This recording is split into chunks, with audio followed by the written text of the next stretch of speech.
दारुल-उलूम सूफिया नूरबख्शिया स्त्रोन पे खपलों में और हम मसलक सूफिया नूरबख्शिया खास कर नई हरना सिलसिला तसव्वुफ पीरान तरीक़त सिलसिलो सिलसिला ज़हब सिंगवाइन मुसलमानान सूफिया नूरबख्शी का مواظب باشی. ابوالحسن خرقانی، بایزید بسطامی، شمس تبریزی، محی الدین عربی، صوفی ها و درویش ها اینا به درد کار ما نمیخورن به حضرت عباس. آقا علم داره، توسل هم داره، اما تقوا نداره. میشه تقوا نداشته باشی؟ آیات تقوا چند تاست تو قرآن؟ تو هیئت گریه میکنه، سینه میزنه، تقوا نداره. این لنگه. تقوا چیه؟ تقوا رعایت کردن حدود خداست. تقوا اینه که مواظبت کنی به حرام نیفتی، مواظبت کنی به انحراف نیفتی. این تقوا خیلی اهمیت داره. تفقه، دین شناسی، توسل، بری در خانه اهل بیت برای اینکه دستگیری بکنن از شما و من. تقوا یعنی برنامه رو نگاه کن. بچه مدرسه‌ای داری تو خونت؟ نگاه میکنه روی برنامه. امروز صبح من حساب هندسه، فردا یه درس دیگه، پس فردا یه درس دیگه. برنامه دارد دانش آموز و دانشجو. ما دانشجوی مکتب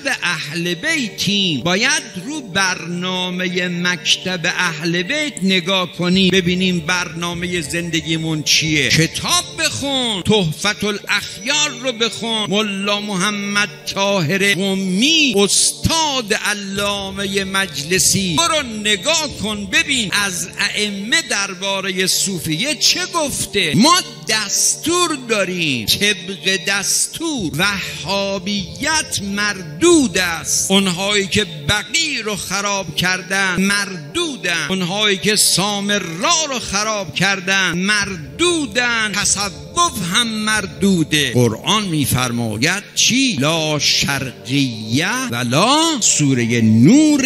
افراط باطله، تفریط باطله، جاده مستقیم فقط جاده محمد و آل محمده. جاده مستقیم فقط جاده محمد و آل محمده.